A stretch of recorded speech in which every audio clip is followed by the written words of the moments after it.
Algunos ven un final sin esperanza, mientras que otros ven una esperanza sin fin. La esperanza es más que un estado de optimismo. Es una persona que nos proporciona seguridad y certeza. Esa persona es Cristo Jesús. Y Él quiere hoy un encuentro contigo. Ya da inicio tu encuentro con la esperanza. Saludos a todos los que están sintonizando la programación de hoy de Encuentro con la Esperanza. Hoy estamos con el capítulo número 6 y es un placer poder llevarles a todos ustedes el análisis de este hermoso ejemplar del conflicto de los siglos. Ahora, si el día de hoy no has podido tener la oportunidad de conseguir un ejemplar del conflicto de los siglos, no te preocupes. Más adelante te vamos a dar información valiosa para que puedas conseguir esta hermosa literatura. Hoy, como en los demás programas, el pastor Olbenis Gómez tiene un invitado especial. Lo dejamos con el comentario del día de hoy, así que bienvenidos al programa. ¿Qué tal, amigos? Bienvenidos a su programa Encuentro con la Esperanza. Hoy tenemos un invitado especial, el pastor Edwin Lucumí, que es el pastor del distrito de Boquerón 1. Bienvenido, pastor. Gracias, pastor Olbenis, gracias por la invitación y esperamos que sea de bendición. Gracias. Hoy vamos a estar estudiando un tema muy importante. Eran dos héroes que hubieron en la Edad Media. ¿Quiénes eran esos dos héroes? Reconocidos como Juan Hus y su amigo Jerónimo. Así mismo. Así que vamos entonces a analizar lo que fue la semilla del Evangelio en el tiempo de la Edad Media. Algo muy interesante ocurrió en ese tiempo. Se habla de que la semilla del Evangelio había sido sembrada en Bohemia desde el siglo IX, imagínense, y la Biblia había sido traducida y el culto público se celebraba en el idioma del pueblo. ¿Qué ocurrió después de eso, pastor? Bueno, el Papa declaró entonces que a Dios le agradaba que el culto sea sea hecho en lengua extranjera, desconocida. Wow, entonces, ahí vino complicaciones para todo el pueblo. Así que se decretó en Roma entonces que la luz de la palabra de Dios fuera extinguida y que el pueblo quedara encerrado en las tinieblas. Imagínense qué condición, para que de esa manera la iglesia pudiera hacer sus eventos, sus actividades, sin tener que estar controlado con lo que la Biblia decía. Pero lo interesante es que la semilla había sido sembrada en ese lugar de Bohemia. Es correcto. Ahora, ¿por qué se mantuvo la fe de siglo en siglo a pesar de que había un gran oscurantismo en ese tiempo, justamente en la Edad Media? Servimos a un Dios que hace provisión y ve todas las cosas a futuro. Había hecho ya Dios provisión y ya habían considerado, recordando que habían salido de Francia, Italia, personas, los valdenses, que llevaban mensajes. Correcto. Y ellos entonces mantenían en cada cierto tiempo el mensaje de salvación ahí. Y luego Wycliffe, que también había traducido la Biblia en inglés. Eso produjo que la gente pudiera conocer mucho más abarcante lo que era la palabra del Señor. Podríamos también decir que uno de los que enseñaban que la salvación se alcanzaba solo por la fe en el Salvador crucificado, pronunció estas palabras al morir, que dijo: el furor de los enemigos de la verdad prevalece ahora contra nosotros, pero no será siempre así, pues de entre el pueblo ha de levantarse uno que sin espada y ni sin ningún signo de autoridad, contra el cual ellos no podrán hacer absolutamente nada. Y es interesante, pastor, que la vida de Juan Hus se caracteriza por ser una vida que Dios estuvo con él y lo protegió de muchas cosas que vamos a ver más adelante. Claro que sí, Juan Hus, y más adelante viene Martín Lutero. Así es. Hay personajes que fueron trascendentales, utilizados por Dios para llevar el mensaje en esos momentos de oscurantismo. ¿Quién fue Juan Hus? Juan Hus, un hombre que provenía de un hogar muy sencillo. Su padre murió a temprana edad de este niño. Sin embargo, la madre sacó adelante a su hijo. llevó sus estudios en la escuela ahí, donde aprendió varias cosas, y más adelante la misma madre lleva al hijo a estudiar en una de las mejores universidades para que pueda prepararse. Así mismo. Dice que en la universidad Hus se distinguió por su aplicación, o sea, era dedicado a los estudios, su constancia en el estudio y su rapidez, sus rápidos progresos en lo que era estudiar, hizo que pudiera comprender cabalmente los tiempos en que estaba viviendo y especialmente cuando estudió más sobre la palabra del Señor. Ahora, ¿qué alcanzó? Porque estamos hablando de un humilde joven que por caridad llegó a estudiar a la Universidad de Praga, pero ¿qué fue lo que hizo este joven que logró ser alguien importante después en la universidad? Al ver todos los demás su aplicación y ver cuán estudioso era en todo cómo hacía las cosas, fue trascendiendo. Después de un tiempo fue llamado a que pueda a ser profesor. Y después de eso, al final, este hombre que fue, le permitieron estudiar por caridad, por sus estudios, por su elocuencia y preparación, llegó a ser hasta el rector de esa universidad en Praga. Y dice que también él logró ampliar y conocimiento y que llegó a ser conocida su fama hasta fuera de Europa, dice. Toda Europa completa. Toda Europa. Y algo que es importante es que en ese tiempo la ignorancia con la Biblia era algo que había en cantidad. Y los jóvenes, dice, había jóvenes que estaban en vicios, que estaban en vidas totalmente desordenadas. Y cuando él hacía sus clases, él lograba entonces pronunciar un mensaje, pero también un mensaje bíblico, que ayudó a que muchos jóvenes lograran entender la palabra de Dios y hizo que ellos reformaran su vida en relación a la verdad y a la pureza y que procuraban también lograr hacer cosas buenas en su tiempo.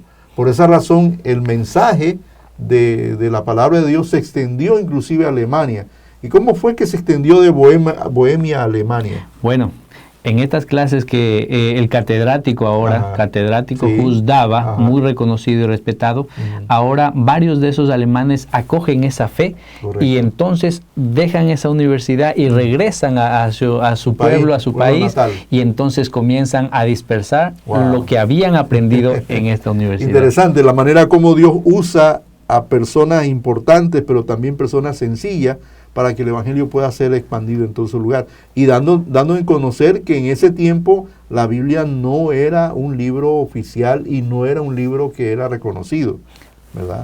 Ni recomendado. Ni recomendado. Ni recomendado. Así mismo es. Así que las noticias de la obra hecha en Praga llegaron a Roma y pronto fue citado Hus a comparecer ante el Papa por lo que él estaba haciendo. Ahora, la reina y el rey de Bohemia estaban a favor de Hus, ¿verdad? Eso es algo interesante. Y ellos dirigieron una solicitud para que fuera permitido que Hus permaneciera en Praga y de esa manera poder contestarle al Papa sobre sus preguntas. Sin embargo, el Papa procedió a juzgar y a condenar a Hus y por añadidura declaró que la ciudad de Praga estaba, ¿qué cosa? Entredicho. O sea que el concepto que había en aquel entonces, que la autoridad máxima de un pueblo o de un país estaba centrada en la autoridad eclesiástica. Interesante. ¿Y cuál era el efecto cuando se consideraba un pueblo no apto o no a favor del Papa? ¿Cómo se consideraba eso? Bueno, ahí el pueblo era considerado que para ellos las puertas del cielo se cerraban, que ya no iba a ser las bendiciones de la misma forma para ellos. Correcto. Entonces comienza a haber preocupación por todo el pueblo porque estar en ese entredicho era literalmente estar apartado por completo de las bendiciones de Dios. Tremendo eso. Y podríamos decir que inclusive me llamó la atención que dice que las ceremonias de matrimonio se verificaban en los cementerios. Y no tenían una ceremonia de funerales. No, es que ni los muertos tenían derecho a estar en el cementerio. Tenían que buscar los mismos un lugar donde poder enterrar y cosas así. No había ninguna ceremonia que los sacerdotes oficiaban normalmente. Todo eso ya estaban como que prohibidos.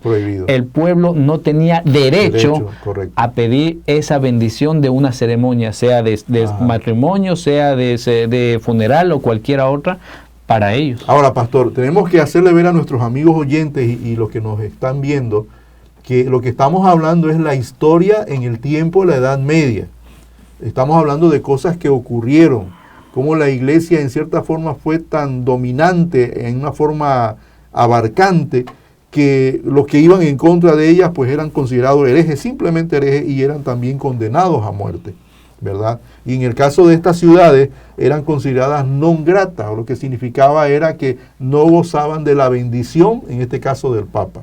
Y eso llevó a que muchas personas vieran injusta esa situación, ¿verdad? Si nosotros tuviéramos que vivir en ese tiempo, sabiendo que nosotros en este tiempo que vivimos, el matrimonio es algo libre que podemos hacer y lo puede hacer en cualquier iglesia, y que después nos digan que no puede ser así, oiga, eso sería algo desastroso, ¿verdad?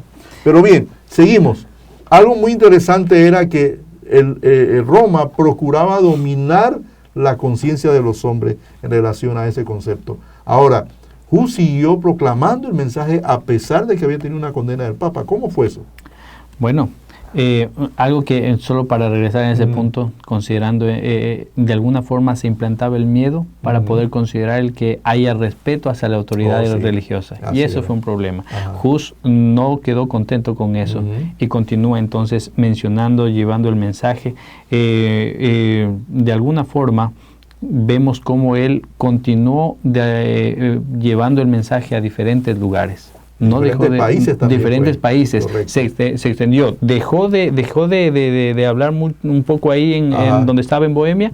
Y se fue a otros lugares donde pueda. Dice que la gente lo escuchaba con muchas ansias, como que había una necesidad, una sed de conocer más la palabra del Señor. Y de hecho fue de bendición el que pueda pasar. Aparentemente, aunque pareciera que Roma intentaba callar eso, al hacer que eso pase, Hus aprovechaba para dar el mensaje a otros lugares. Y Dios utilizaba a este hombre para que pueda llevar más del evangelio a otras provincias. Decía él, nada podemos hacer contra la verdad, sino a favor de la verdad. A favor de la verdad. Esa cita. Ahora, el espíritu de Hus parece haber sido de aquella época de su vida el escenario de un doloroso conflicto.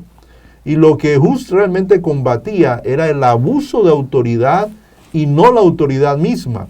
Esto provocó que un terrible conflicto entre las convicciones más íntimas de su corazón y los dictados de su conciencia. ¿Por qué razón? Porque Hus en cierta medida también era un creyente. Y respetaba mucho la iglesia. Claro que sí. Respetaba mucho la iglesia. Pero lo que él no toleraba cuando él estudiaba la Biblia y lo veía versus lo que hacían los frailes o los monjes en el tiempo de Wycliffe y ahora en el tiempo de los sacerdotes, era que no estaba cónsono con la realidad que él había aprendido. Era cómo manejaban las situaciones de entonces acá, cada una de las personas que estaban al frente.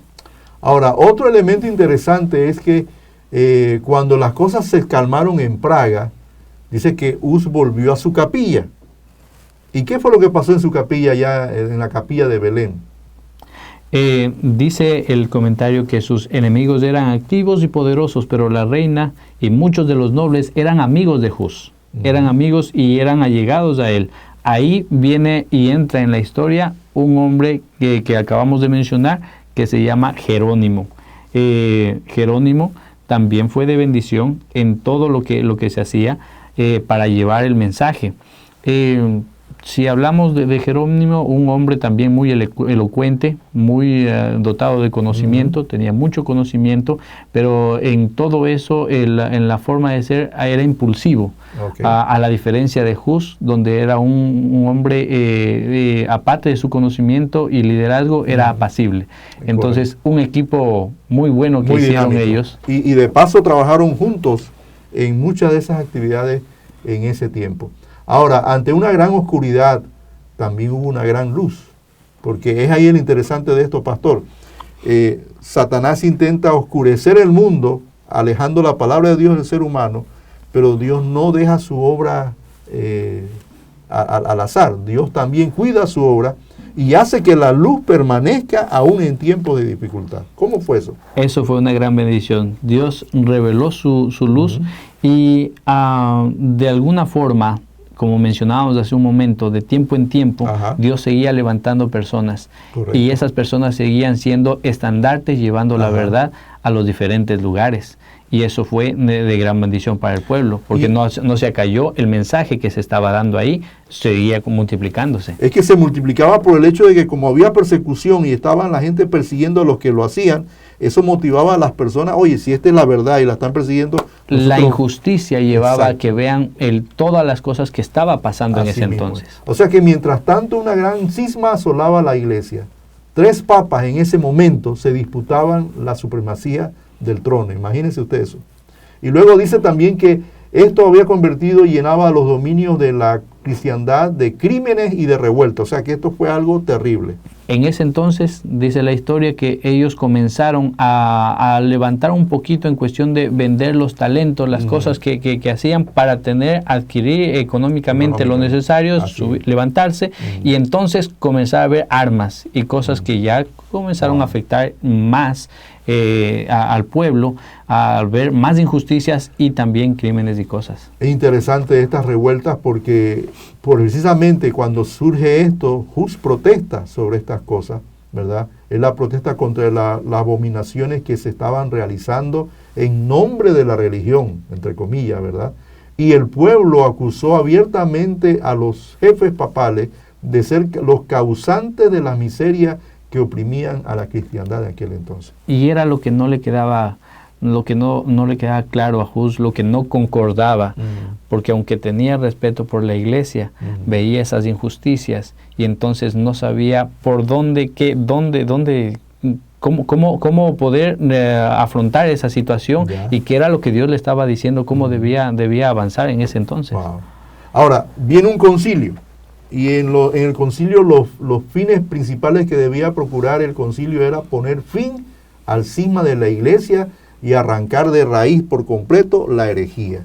En consecuencia, los 2 antipapas fueron citados a compadecer ante la asamblea y con ellos también Juan Hus. Interesante eso. ¿Cómo fue eso? Pero ellos eran ya personas que sabían y vivían en este mundo, así que en este grupo de personas sabían cómo se trataban las cosas. Ellos no fueron directamente al lugar, sino que mandaron representantes para que puedan ellos afrontar las cosas. Mientras que Juan Hus, él fue para allá. Él fue para allá. Y ahí viene. Dice que él fue y decía: me encomiendo de todo corazón a Dios Todopoderoso, mi Salvador, y confío en que Él escuchará vuestras ardientes súplicas y que pondrá sus prudencia y su sabiduría en mi boca, para que yo pueda resistir a los adversarios y que me asista el Espíritu Santo para poder confirmar la verdad en ese concilio. Esa carta enviada a sus amigos debió haber sido muy dolorosa al saber que iba hacia la posible muerte, pero él, aunque sabía, él se encomendó a Dios en toda esa situación, cada momento. Tremendo. Ahora, en este concilio también él hace su viaje a Constanza, y en el curso de su viaje vio Hus por todas partes señales de la propagación de su doctrina y de la buena acogida que esto tenía. Y creo que eso era lo que le mantenía aún más vigorosa su fe, al saber que lo que estaban haciendo, el mensaje que estaban impartiendo, que aunque era doloroso saber que su misma iglesia le esté llevando a eso, sabía que valía la pena. Así que cuando él llegó a Constanza, Hus fue dejado en completa libertad. Además del salvoconducto del emperador, se le dio también una garantía personal que le aseguraba su protección ante el Papa. Bueno, le dieron esa garantía, pero pronto, al ser dejado en libertad, despuesito fue arrestado.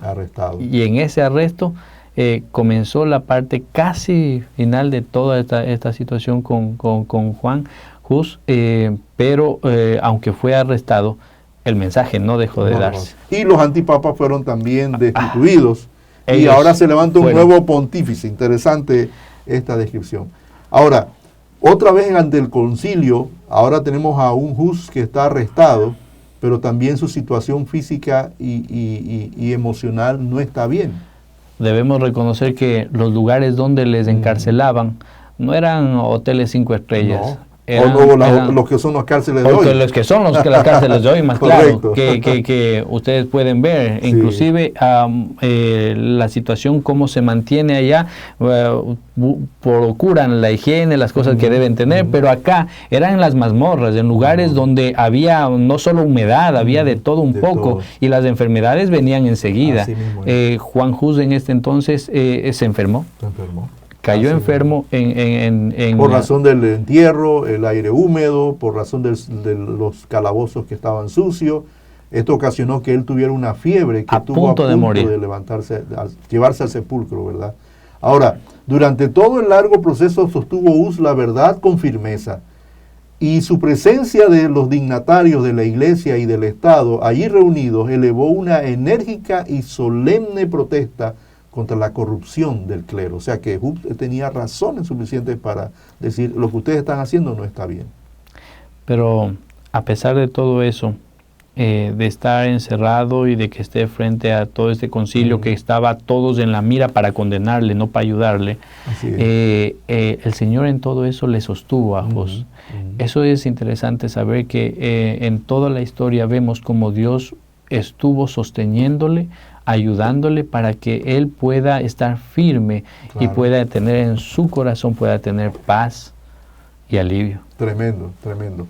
Ahora, él dice que tuvo en el calabozo un sueño, y me encantó este sueño, porque dice literalmente, dice que en el sueño él veía, estaba en su capilla en Praga, donde había predicado el Evangelio, y dice que vio al Papa y a sus obispos borrando los cuadros de Cristo que él había pintado en las paredes, dice. Que ese fue el primer día que soñó, y no fue nada agradable para él, porque comenzaron a borrar todo, y entonces él lógicamente se quedó turbado.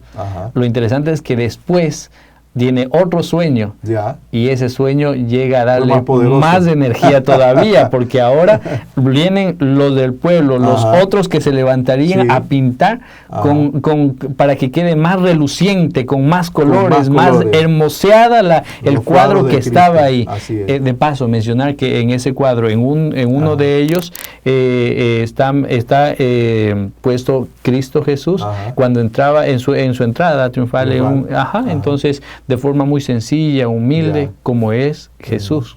Pero del otro lado está uno de el Papa ahí, con todos sus esplendores, pompa y todo eso. Entonces, eso, dice la historia, que llevaba a que todos vean, eso ya era un sermón. Sí, claro. Eso para muchos ya sacaban fácilmente deducción de lo que estaba pasando, la realidad que estaban viviendo. Dice que llegaban a exclamar, dice, que vengan ahora papas y obispos, ya no los borrarán jamás. Tengo por cierto que la imagen de Cristo no será borrada jamás. Ellos han querido destruirla, hablando de los papas, pero esa será nuevamente pintada en los corazones de las personas que habían escuchado el mensaje, y nunca sería borrada. Él sabía que otros predicadores vendrían, y él menciona, ellos valdrán más que yo. Así es. Y de hecho harían muchas cosas que serían de gran triunfo para el Evangelio. Tremendo. Y así pasó. Así mismo fue. Ahora, hablemos ahora del último concilio, porque hubieron varios concilios y este es el último. Por última vez fue llevado Hus ante el concilio, instado Hus para que manifestara su decisión final. Ahora él declaró que se negaba a adjudicar su posición y resolvió de su propia y espontánea libertad comparecer ante este concilio bajo la fe y la protección pública del emperador que ahí estaba presente. ¿Qué más ocurrió en ese concilio? Bueno, al saber que ya fue él condenado, le pusieron un estilo de mitra, ¿sí? Como una cono, de papel. En eso estaba dibujado. Algunas son dibujos espantosos, feos, con llamas y cosas así, de demonios, haciéndole ver que él literalmente era, y estaba escrito de paso, el archihereje. Era considerado entonces lo peor en cuanto para ellos en la cristiandad. Y él llegó a decir, llevaré por ti esta corona de oprobio, dice, oh Jesús, que llevaste por mí una vez las espinas. La corona de espinas por mí. con gozo. Imagínate. Llegar a decir eso, debió haber el Espíritu Santo mismo sostenido el corazón y todo a Juan Hus para que pueda considerar en que lo que estaba pasando no era nada comparado con lo que Jesús hizo por cada uno de nosotros. En otras palabras, pastor, lo que realmente vivió este gran personaje fue una experiencia donde él tuvo que contrastar con el error y donde él tuvo que demostrar la verdad de una forma valiente, heroica, porque realmente estaba ante autoridades que bien fácilmente podían destruirlo, pero él no tuvo temor por eso, porque él sabía bien en quién estaba defendiendo y por quién estaba él, la causa de quién él estaba defendiendo en ese momento.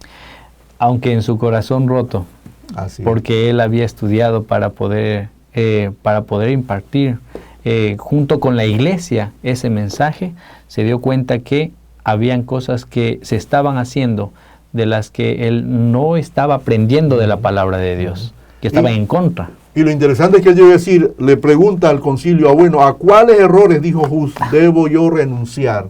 De ninguno me encuentro culpable. Interesante esas palabras porque él estaba convencido de lo que lo estaban acusando, no había ninguna razón para ello. Solo pedía una cosa, que con la palabra de Dios puedan hacerle ver que él estaba mal. Wow. Solo era pedía casi eso. Imposible. Era casi imposible. Ahora, tomó Dios por testigo de que todo lo que he escrito, dice él, predicando, ha sido con el fin de rescatar a las almas del pecado. Ese era el propósito. Él menciona entonces eso.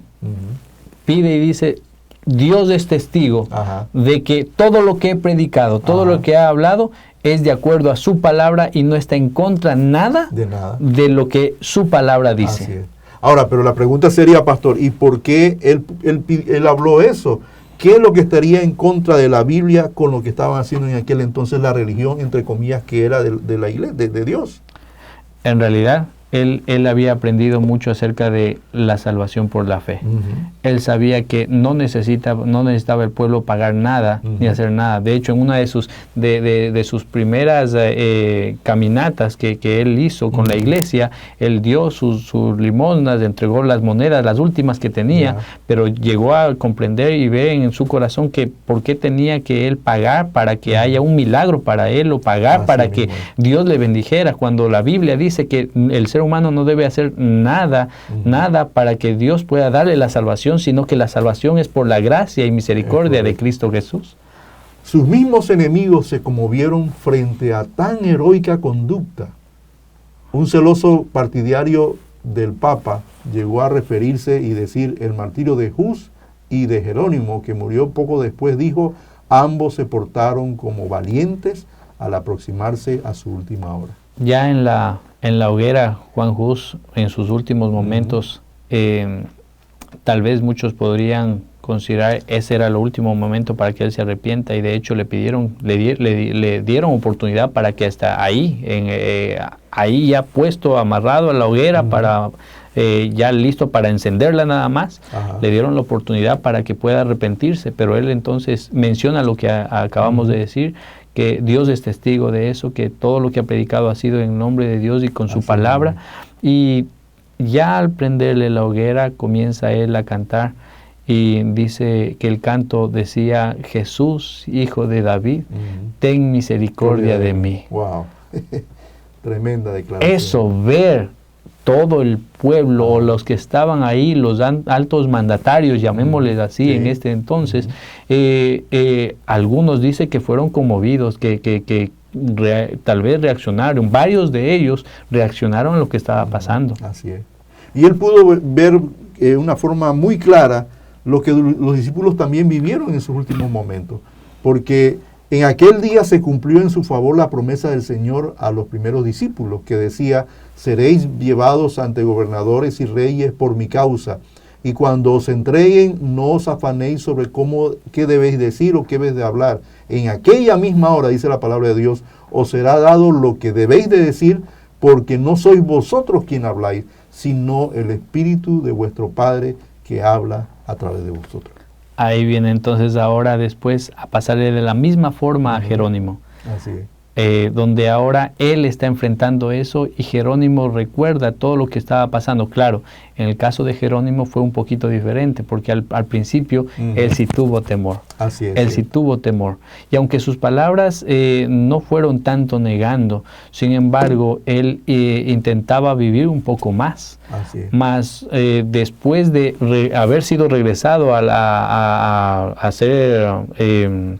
mazmorra, él comienza a ver todo lo que estaba pasando y otra vez el Espíritu de Dios toma de este hombre y hace que pueda tener fortaleza y se arrepiente y le pide a Dios que le pueda perdonar por haberse puesto tal vez ese miedo, eso que le llegó, pero entonces a lo que es llamado al concilio otra vez, ahí ve todo lo que si los discípulos pasaron por esto, si todas estas cosas pasaron, y justamente ahora Hus, mi maestro, porque era el maestro de él, ahora le tocaba en este caso a él. Así es. Amigos, volvemos en un momento, hacemos una pausa. Queridos amigos y amigas, esperamos que estén sacando mucho, pero mucho provecho al comentario de este maravilloso libro en el programa de hoy. Queremos darte unos datitos valiosos para que puedas adquirir este maravilloso libro. Es fácil, muy fácil. Primera opción, visita una iglesia adventista que esté más cerca de tu hogar. Conversa con un miembro de la iglesia y hazle saber que estás interesado o interesada en conseguir un ejemplar del Conflicto de los Siglos. Esa es la primera. La segunda opción, haz tu solicitud a través de los siguientes números de teléfono. El 6235-1278, te lo repito, 6235-1278 o el 6940-5252, 6940-5252, que lo puedes ver aquí en pantalla y escríbenos un mensaje a través de WhatsApp y de esa manera estaremos contactándonos contigo. Tercera opción, puedes comunicarte con nosotros a través de nuestras redes sociales, claro que sí, @AOPadventistas y @Visión Global Media. Recuerda, no dejes pasar la oportunidad de tener este ejemplar del Conflicto de los Siglos en tus manos. De seguro será una gran bendición para ti y tu familia. Que el Señor te bendiga. Pero en el concilio, pastor, ahora Jerónimo expresa algo importante. ¿Qué expresa Jerónimo? Bueno, en realidad ya al ser condenado y al estar ya a punto de llegar a ser quemado en la hoguera, entonces él menciona, ¿no?, que él conoció a Juan Hus, su maestro, y vio toda su vida y que fue una vida de transparencia, de verdad, llevando el Evangelio, y ahora él dice que él puede seguir ese camino. Al finalizar, él considera, cuando ya le iban a quemar el verdugo, dice que el verdugo fue por la parte de atrás y le dice, Jerónimo en ese momento levanta su voz y dice, no tienes que ir por atrás, ven por delante, que de alguna forma si hubiera tenido miedo ni estaría acá. Pero ahora él, por lo que vemos la historia, considera que él, no solo en su valentía como ser humano, sino en la valentía que Dios le dio, él estaba dispuesto a morir, pero sabiendo que había dicho siempre la verdad de Cristo Jesús. Así es. Así murieron los fieles siervos de que derramaron la luz de Dios, pero la luz de las verdades que proclamaron, la luz de su heroico ejemplo, no se pudo extinguir, siguió hacia adelante, porque la palabra de Dios iba a ser predicada en todo momento. Así que luego encontramos que los bohemios tuvieron batallas. El emperador, el Papa se ensañó con este grupo de pueblo. ¿Y qué fue lo que sucedió en ese lugar? Bueno, aunque se ensañó, se levantó todavía hombres que tal vez defendían ya de forma como en el ejército. En este caso era Sisca, que se levantó y aunque querían acabar con Bohemia, ellos supieron y Dios les dio sabiduría para ver cómo defenderse, para que puedan mantenerse firmes hasta el final. Después de un tiempo, Sisca también llega a morir. Pero lo interesante de esa historia, pastor, es que eso hablamos de los tiempos de las grandes cruzadas. Es correcto. Y en las cruzadas, las personas, esos soldados iban sumamente armados para lo que iban a hacer, ¿verdad? Pero este grupo de bohemios se portó valerosamente que no pudieron destruirlos. Y finalmente dice que ellos ganaron la batalla en aquel lugar. Dios estuvo con los suyos en ese tiempo. Y lo interesante es que ellos sabían que podían destruir este pueblito, esta Bohemia, hablando de eso, podían destruirle fácilmente, pero cuando intentaban, no podían.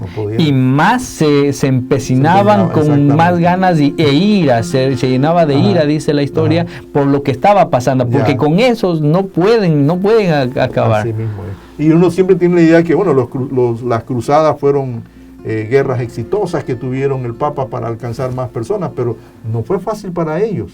Así que encontramos entonces que Bohemia alcanzó la victoria y se defendió.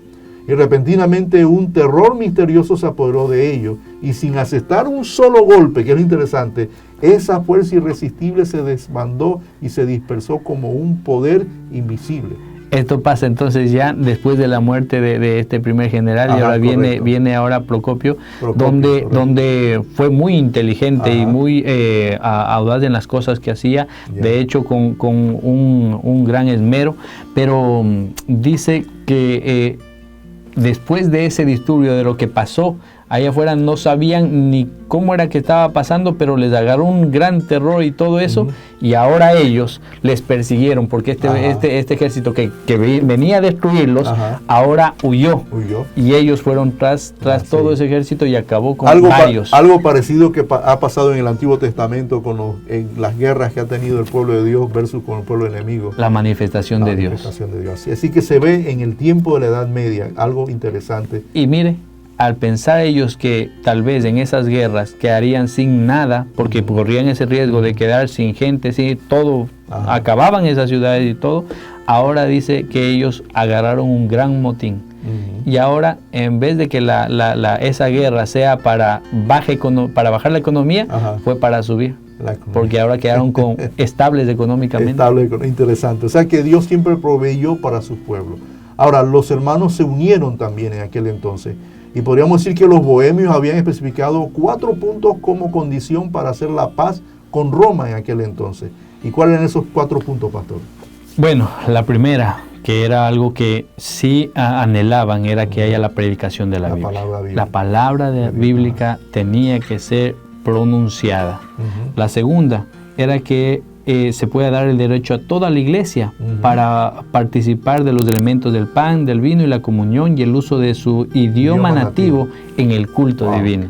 O sea, querían que otra vez puedan ellos ser enriquecidos al entender lo que la Biblia decía. O sea, que ellos realmente estaban defendiendo ante la iglesia su derecho de adorar a Dios como lo dice la palabra de Dios, y su derecho de mantener los ritos bíblicos que estaban establecidos para poder mantenerlo. Es correcto. Ahora, ¿qué ellos querían excluir del clero? Ahora querían que ellos pueda excluirse los cabros y las autoridades seculares. Correcto. Todo lo que tiene que ver secular, que pueda eso ser excluido. Y todo lo que tiene que ser religioso sea solo religioso. O sea, que en otras palabras ellos querían una separación del poder civil con lo religioso. Ahora, solo ellos querían que solo lo que tiene que ver con el mundo cristiano, lo religioso, sea solo en eso nada más. Así es. O sea, que los asuntos de crímenes, robos y demás, eso estuviera bajo la jurisdicción de las cortes civiles de aquel entonces. Es correcto. Ahora, esta circunstancia trajo sobre ellos también toda clase de maldiciones, pero su firmeza era inquebrantable. Obligados a refugiarse en los bosques y en las cuevas, siguieron reuniéndose para leer la palabra de Dios y para celebrar el culto juntos. Interesante. Sí, hasta el final ellos pudieron, aunque escondidas, aunque buscando lugares lejanos donde seguir viviendo para poder predicar, la luz del Evangelio nunca se oscureció o fue apagada, sino que siempre fue esparcida de forma grande en diferentes lugares. Pastor, y aplicando esta misma historia a nuestros tiempos, ¿volverá a ocurrir algo similar en nuestros tiempos relacionado a esto? Bueno, hemos de considerar que con el tiempo la luz de la palabra de Dios se intentará otra vez opacar al intentar hacer que la Biblia ya no sea un texto donde se habla como un texto sagrado, dirigido por Dios, sino que sea considerado como cualquier libro y no leído. Esto ocurrió en aquel entonces y ocurrirá otra vez. Bueno, ahora estamos viendo algunas fuerzas que están tratando de minar lo que la Biblia dice. Por ejemplo, los LGTB están tratando de inclusive traer una Biblia nueva que no incluya lo que la Biblia dice acerca del sexo del hombre y la mujer y del matrimonio. Intentando entonces hacer varias cosas que tal vez la palabra no dice, o hacerle decir cosas a la Biblia. Lo otro también va a ser que en el tiempo final se va a establecer el día oficial para guardar dedicado a Dios. Que no va a ser el día bíblico, sino el día que comúnmente se guarda. Entonces, estamos viendo realmente que lo que pasó en el pasado volverá a ocurrir y que también habrá un pueblo que se levantará y un pueblo que predicará la palabra de Dios para dar a entender que la verdad y el mensaje se permanecerán hasta que el Señor venga. Y así como Dios ha hecho provisión en el tiempo antiguo, seguirá haciendo provisión en estos tiempos y hasta el final, para poder llevar la luz del Evangelio. Y aunque muchos se opongan, o tal vez no se opongan de forma directa, pero sí busquen hacer que pueda unirse la verdad con la falsedad. Pero nunca la verdad con la falsedad se va a unir. La palabra de Dios es la única verdad y siempre va a levantarse sobre cualquier otra cosa. Así que, mis amigos, esta interesante obra tiene un mensaje poderoso para nosotros. Y esperamos que ustedes puedan continuar siguiendo con este programa y puedan también leer estos interesantes capítulos que tienen un mensaje muy especial para nosotros en los tiempos en que estamos viviendo.